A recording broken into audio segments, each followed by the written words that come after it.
प्रभु यीशु मसीह के सामर्थी नाम में आप सबों को मेरा प्यार भरा नमस्कार। मैं विश्वास करता हूं आप अच्छे हैं, भले हैं और परमेश्वर का अनुग्रह आपके जीवन के ऊपर बना हुआ है। अजीजों, आज के मनन का भाग जो हमने लिया है 2 कुरिन्थियों अध्याय 9 और उसकी 7 आयत, और यहां पर इस तरीके से लिखा है, हर एक जन जैसा मन में ठाने वैसे ही दान करे, ना कि कुड़ कर और ना ही दबाव से, क्योंकि परमेश्वर हर्ष देने वालों से प्यार रखता है।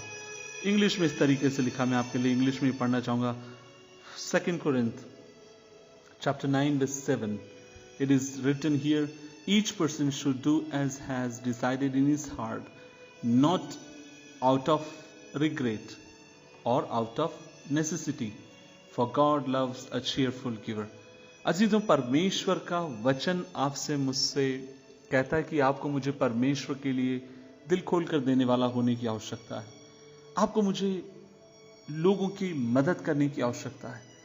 अजीजों, एक बात मैं आपसे कहना चाहता हूं, जब आप और मैं विश्वासी हैं, परमेश्वर ने हर चीज में हमें आशीष दी है। मैं जानता हूं कि परमेश्वर ने मुझे, जो सुन रहे हैं आप में से बहुत सारे लोगों को, प्रभु ने आपने जितना सोचा और आपने जितना चाहा उससे बढ़कर परमेश्वर ने अपनी आशीषों से आपके जीवन को, आपके परिवार को नवाजा है। अब परमेश्वर चाहता है, जब उसने आपको नवाजा है, जब उसने आपको आशीष दी है, सो जो कुछ वरदान परमेश्वर ने आपके जीवन में दिए, उनके द्वारा परमेश्वर के नाम की महिमा करें, उनके द्वारा परमेश्वर के नाम को आप ऊंचा करने वाले हो जाए। अजीजों, हमें इस बात को जानने की जरूरत है कि जब आप और मैं देने के विषय में बात करते हैं, जब आप और मैं सहायता के विषय में बात करते हैं, जब आप और मैं कंगालों की, गरीबों की सुधि लेने के विषय में बात करते हैं, आप इस बात को देखेंगे, यह शिक्षा प्रभु यीशु मसीह की शिक्षाओं की बड़ी केंद्र की एक शिक्षा रही है। इसलिए आपका मेरा कर्तव्य है, क्योंकि जब आपका मेरा परमेश्वर मुझसे कहता है, आपसे मुझसे कहता है, तो आपको मुझे अपने हाथ को और अपने दिल को खोलकर लोगों की सहायता करने की जरूरत है। अजीजों, मैं एक बात आपसे कहना चाहता हूं कि हमारा परमेश्वर या हमारा प्रभु हमसे उम्मीद करता है कि हम बिना कंजूसी के साथ हम प्रभु के नाम की महिमा करने वाले हों अपने देने के द्वारा।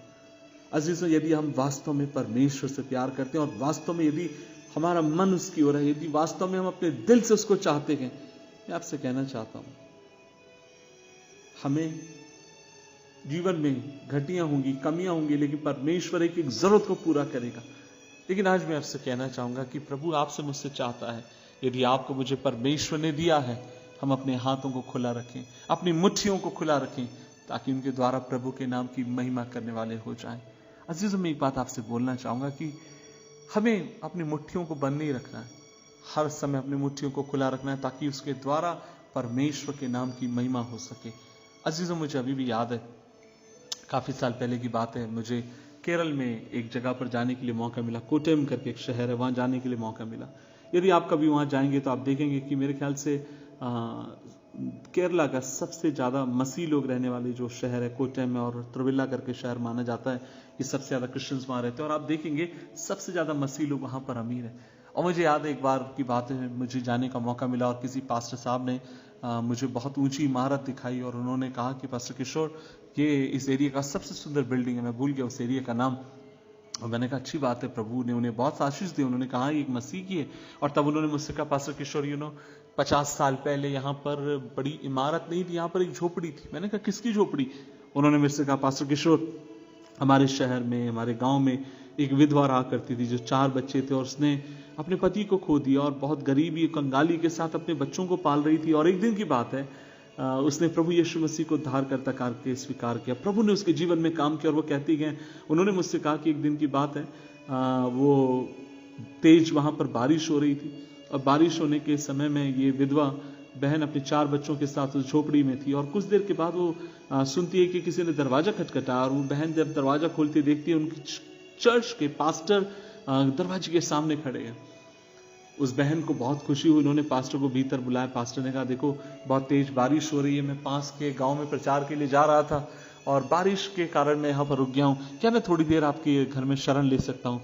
वो बहन बहुत अधिक खुश थी, क्योंकि प्रभु का भक्त उसके घर पर आए। और अजीज वो कहानी इस प्रकार से बोलती है कि अब ये बहन उस प्रभु के दास को चाय बनाकर पिलाना चाहती, क्योंकि ठंड भी है, हल्की सी बारिश भी हो रही है, पास्टर भी भीग चुके हैं। और जब वो बाहर की तरफ दौड़कर जाती देखती है लकड़ी पूरी तरीके से गीली है, वह चाय अब बना नहीं पा रही है। वो अपने घर को छान मारती है कि ताकि मैं पास्टर को कुछ दे सकूं, और वो देखती है कि उसके पास कुछ भी नहीं है। और तब कहा जाता है कि जिस लकड़ी के मकान में वो रहती थी, छोटे से मकान में, वहां से सूखी हुई एक कॉर्नर की घर की लकड़ी को वो तोड़ती है और उसके ऊपर चाय बनाकर परमेश्वर के दास को उसने पिलाया।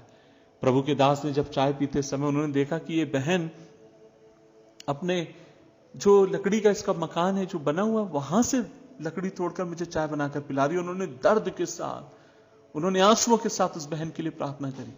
और अजीज आज मैं आपसे कहना चाहता हूं, किसी परमेश्वर के दास ने मुझसे कहा कि पास्टर किशोर, आज उस विधवा के बच्चों को परमेश्वर ने उठाकर खड़ा किया और आज वे लोग परमेश्वर के राज्य के लिए देने वाले हैं।